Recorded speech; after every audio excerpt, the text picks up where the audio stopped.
Ndugu mtazamaji wa Laizer Digital TV, tunaendelea kuripoti matukio hapa kutoka ofisi ya tume ya uchaguzi hapa Chuku Mzumbe, na kwa bahati nzuri sana nimepata nafasi ya kukutana na Mheshimiwa Ali Maumbo ambaye ni rais mstaafu wa serikali ya wanafunzi Chuku Mzumbe.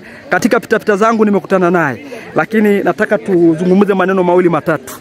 Ndugu Mheshimiwa rais mstaafu, ili tukio la wafuasi wengi kuja kumsapoti bwana Tom Paul Ngwata kuja kuchukua fomu katika ofisi hizi za tume, umechukuliaje?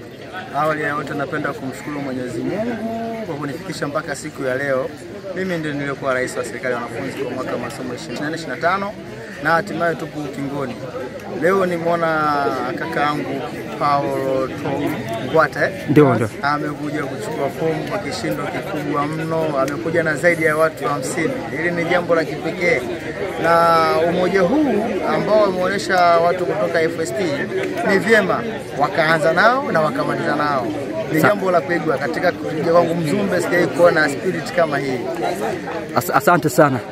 Naomba neno kwa wagombea wengine ambao wanatia nia ya urais. Mwenyezi Mungu atangulie. Asante sana.